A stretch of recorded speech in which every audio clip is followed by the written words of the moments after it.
अस्सलाम वालेकुम स्टूडेंट। उम्मीद है कि आप लोग खैरियत से होंगे। बेटा इस वीडियो के अंदर हम लोगों ने चैप्टर नंबर 5 की एक्सरसाइज 5.2 का क्वेश्चन नंबर 2 को कंप्लीट करना है, जो एक बड़ा ही इंपॉर्टेंट क्वेश्चन है। ठीक है बेटा, ये हर 2 साल 1 साल बाद आपके पास पेपर में आ रहा होता है, ये इस लिहाजा इसको आपने जरा कोर्स से और अच्छी प्रैक्टिस करनी है। ठीक है बेटा, चलें जी। अब लेकिन इस क्वेश्चन को करने से पहले कुछ चीज है जो आपके दिमाग में होनी चाहिए। इन क्वेश्चन और आगे में इंशाल्लाह जो क्वेश्चन है उनके अंदर भी ये चीज यूज होगी, तो लिहाजा ये चीज आपको समझ होनी चाहिए। तो इनमें सबसे पहली जो बात है वो है इंक्रीमेंट फार्मूला। इंक्रीमेंट फार्मूला, ठीक है। अब ये इंक्रीमेंट फार्मूला क्या है मैं आपको बता देता हूं। बेटा आपने अभी तक ये चीज पढ़ी होगी, एक फंक्शन दिया जाए y is equal to X, यानी कि यहाँ पे एक इक्वेशन होगी एक्स और वाई एक दूसरे के ऊपर डिपेंडेंट होते हैं।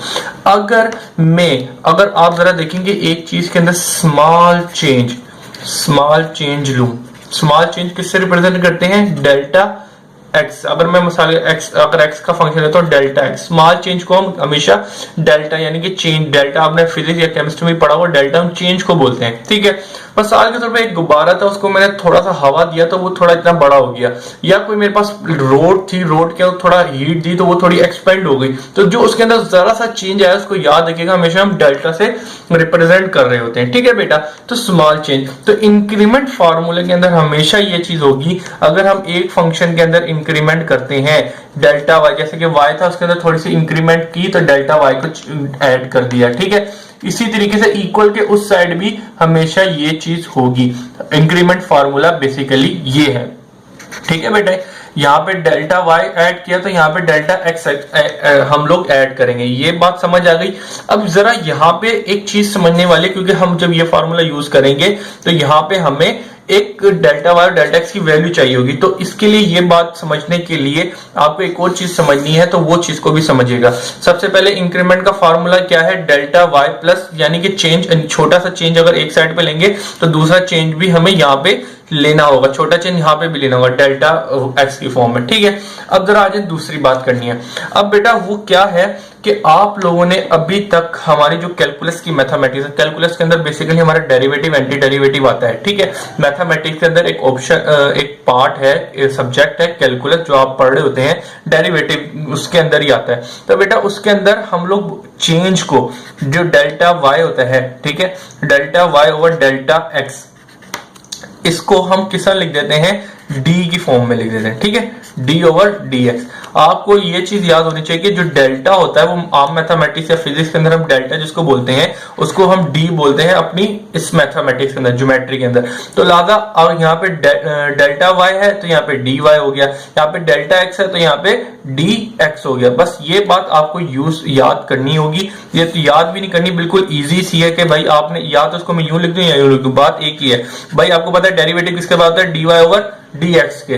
ठीक है, तो लिहाजा आपको पता है आम मैथमेटिक्स हम ये वाला फार्मूला यूज करेंगे, क्योंकि यहाँ पे इंक्रीमेंट लेंगे तो वैल्यू निकालने के लिए आसान होगी। जब क्वेश्चन कराऊंगा तो इंशाल्लाह आपको इजी लगेगा। लेकिन आपने अभी सिर्फ ये याद करनी है डेल्टा वाई डेल्टा एक्स। तो डेल्टा वाई किसमें हो जाएगा? डी वाई, और डेल्टा एक्स इसके बराबर हो जाएगा, डी एक्स इसके बराबर हो जाएगा डेल्टा एक्स के। सिर्फ आपको ये वाला फार्मूला याद होना चाहिए। दोनों चीजें एक ही, मैंने इसको यूं कर दिया या यूं कर दिया, बात एकदम क्लियर है। ठीक है बेटा, कि आपको समझ आना चाहिए डी वाई बराबर है डेल्टा एक्स के अपॉन डी एक्स बराबर है डेल्टा एक्स के। ये बात जो है आपके दिमाग में क्लियर होनी चाहिए। इस चीज को हम यहाँ पे यूज करेंगे तो लिहाजा आपको समझ आनी चाहिए। ठीक है बेटा, आपने सिर्फ एक ये वाला फार्मूला याद कर लें कि भाई इंक्रीमेंट स्मॉल इंक्रीमेंट होगा तो उसको इक्वल के साइड भी लेंगे, और डेल्टा वाई बराबर है डी वाई के, डेल्टा एक्स बराबर है डी एक्स के। जो फार्मूला मैंने यहाँ पे भी लिख दिया। ठीक है बेटा, ये फार्मूला मैंने यहाँ पे लिख दिया है, आप इसको जरा देखिएगा, ये हम यूज करेंगे तो इंशाल्लाह आपको समझ आएगा। चलें जी, और ये जो चीज मैंने जो चीज आपको पढ़ाई है डेल्टा एक्स डेल्टा वाई के बराबर है, आपकी बुक के अंदर पेज नंबर 182 के अंदर ये चीज लिखी हुई देखें, डेल्टा एक्स डी एक्स बराबर है डेल्टा एक्स के। ठीक है बेटा, इसी तरीके से डेल्टा डी एक्स बराबर डेल्टा एक्स के, तो डी वाई बराबर है डी वाई बराबर है डेल्टा वाई की। ये आपकी बुक में, ये मैंने आपको प्रूफ भी दे दिया। ठीक है बेटा, उम्मीद है ये चीज आपके क्लियर हो गई होगी। अब आज हम अपना क्वेश्चन स्टार्ट करते हैं। ठीक है बेटा, तो आज 5.2 का क्वेश्चन नंबर 2 को हम लोगों ने पढ़ना, सोल्व करना। ठीक है बेटा, चलें जी आज स्टार्ट करते हैं। बेटा सब क्वेश्चन नंबर 2 में पढ़ रहा हूं, calculate the approach value of cos 46। ठीक है बेटा, ये अप्रोच वैल्यू निकालनी है 46। बेटा चाहो तो आप डायरेक्ट कैलकुलेटर के अंदर वैल्यू डाल के अपना सोल्यूशन निकाल सकते हो, लेकिन आपको इसको इंक्रीमेंट फार्मूला यानी कि अप्रोच वैल्यू फार्मूले के तरीके से करना है, यानी कि इंक्रीमेंट फार्मूला यूज करना है। तो उसको करने के लिए तरीका अलग है। रिक्वायर्ड क्या है, cos 46 एंगल की आपको वैल्यू मालूम करनी है। ठीक है, तो बेटा सोल्यूशन स्टार्ट करते हैं। बेटा सबसे पहला जो आपका काम होगा वो ये होगा कि ये जो एंगल होगा इसको ब्रेक करते हैं जनरल फार्मूले में। सबसे पहले कैसे इसको तोड़ेंगे, इसको इस तरीके से तोड़ दें। cos 45 है ना, cos 6 एंगल 46 है, तो बेटा इसको ऐसा कीजिएगा, आप लोगों ने क्या करना है, x मेन फंक्शन x है उसको 45 ले लें। ठीक है, और जो छोटा सा चेंज है डेल्टा x उसको 1 डिग्री ले लें। बस इतना आपने काम करना है। ठीक है बेटा, क्या काम करना है, आपने सिर्फ x 46 को 45 प्लस 6, तो 45 प्लस 1 किसके बराबर होता है, 46 के बराबर। आपने इसको जनरल एंगल के अंदर तोड़ देना है। और दूसरी चीज ये कि 45 रेडियन में किसके बराबर होता है, 1/4 के। और पाई किसके 1 डिग्री किसके बराबर होता है, पाई ओवर 180 की। ये बेटा मैंने क्यों किया, क्योंकि मुझे पता है कि क्योंकि मैं जो सोल्यूशन करूंगा, जब मैं डेरिवेटिव के अंदर सोल्यूशन करता हूं, वहां पे जो एंगल होता है डिग्री में नहीं होता, रेडियन में होता है। तो लिहाजा ये 1 डिग्री को मैंने इसमें कन्वर्ट कर दिया और 45 डिग्री को मैंने पाई में कन्वर्ट कर दिया। अभी तक सिर्फ मैंने ये x को और ये डेल्टा x यानी कि छोटा सा एंगल जो है, इन दोनों को मैंने तोड़ दिया। क्यों तोड़ दिया, आगे सोल्यूशन के लिए। अब जरा आज स्टार्ट करते हैं अपना सोल्यूशन। समझे कि लेट आपने क्या करना है, y is equal to cos x। ठीक है, क्योंकि cos दिया तो लिहाजा आपने cos x ले लिया। अब आप क्या करेंगे, इसके ऊपर डेरिवेटिव ले लें। Derivative with respect to x। ठीक है, x की बदौलत हम डेरिवेटिव लेंगे, तो dy ओवर dx यहां पे आया और dy ओवर dx यहां पे आया, cos x। तो बेटा आपको पता है dy ओवर dx किसके बराबर होता है, dy डेरिवेटिव ऑफ cos बच्चे को मालूम होता है वो क्या है, माइनस साइन। ठीक है, अगर आपको नहीं याद तो आप याद कर लें, बहुत फायदे में रहेंगे। बेटा जरा देखिएगा dy ओवर dx की वैल्यू आपके पास एक ये आ गई। ठीक है, इसको मैं इक्वेशन, इसको भी काम की चीज है, इसको भी हमें ब्रैकेट में कर लेता हूं, आगे बड़ा काम आने वाला है। बेटा आपने सिर्फ क्या किया अभी तक कि ये जो 46 एंगल था इसको आपने x की फॉर्म में लिख दिया 45 और प्लस 1 डेल्टा x, इसको छोटा सी वैल्यू थी इसलिए डेल्टा चेंज कह दिया कि जो छोटा सा चेंज है 1 डिग्री है, और इनको रेडियन में कन्वर्ट कर दिया। उसके बाद ये चीज खुद करनी है, लेट करना है y is equal to cos x। अगर यहाँ पे टेंजेंट साइन होता तो अब वही लेते हैं, लेकिन यहाँ पे cos दिया तो मैंने cos को ले लिया। अब जरा देखिएगा, ये cos लिया मैंने, डेरिवेटिव ले लिया, डेरिवेटिव ले लिया dy ओवर dx। अब क्या करेंगे, यूजिंग इंक्रीमेंट फार्मूला। ठीक है, अब इंक्रीमेंट फार्मूले के अंदर बेटा क्या होता है, इंक्रीमेंट फार्मूले के अंदर आपको पता है कि cos x, ठीक है, ये यहां पे समझ लीजिएगा cos x plus delta x। अगर मैंने इसके अंदर छोटा सा चेंज किया तो इसी तरीके से y के अंदर भी छोटा सा चेंज होगा। ठीक है, थोड़ा उल्टा करके मैंने यहाँ पे लिख दिया क्योंकि आखिर में आप लोगों के लिए आसानी होगी, लेकिन इस चीज को मैंने यहाँ पे कर दिया, इंक्रीमेंट लिया। अब जरा देखिएगा क्या होगा, यहाँ पे आप बेटा जरा वैल्यू पुट करें, cos 40 x किसके बराबर है, x बराबर है मेरे पास पाई अपॉन 4 के। ठीक है, तो मैं लिख देता हूं 45 के बराबर है। ठीक है, और प्लस डेल्टा x किसके बराबर है, 1 के बराबर है, मैं यहां पे लिख देता हूं। ठीक है, ये क्लियर हो गया, इज इक्वल टू y।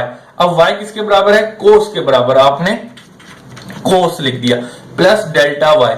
अब बेटा डेल्टा y रह गया, डेल्टा y की वैल्यू नहीं है, डेल्टा y की वैल्यू आप किस तरह निकालेंगे, इस फार्मूले से निकालेंगे। ये वाला फार्मूला अब मैं क्या बताता हूं कैसे आपने निकालना है। इसके अंदर देखिएगा आप ब्राउन सुकून से निकाल सकते हैं, cos 45 प्लस 60 किसके बराबर हो जाएगा, 46 डिग्री के बराबर हो जाएगा। और cos 60 की वैल्यू आप सारी डाल सकते हैं, लेकिन डेल्टा y आपको चाहिए, तो लिहाजा डेल्टा y सोल्व करने के लिए आपको एक चीज यूज करनी पड़ेगी। तो डेल्टा y मालूम कर रहे हैं, डेल्टा y का फॉर्मूला आपको पता है, बड़ा इजी है, delta y over delta x is equal to dy over dx। तो लिहाजा बेटा ये फार्मूला में आगे भी यूज करना है, ये वाला फार्मूला ये लिखा, मुझे यहाँ पे क्या चाहिए, डेल्टा y चाहिए, ये डिवाइड और इधर जाके मल्टीप्लाई हो जाएगा, तो लिहाजा आपने dy ओवर dx यहाँ पे लिखा मल्टीप्लाई बाय डेल्टा x। अब यहाँ पे आपको ये दो वैल्यू पता है और यहाँ से आप dy की वैल्यू निकाल लें। तो बेटा dy ओवर dx इसके बराबर है माइनस साइन x, ठीक है बेटा,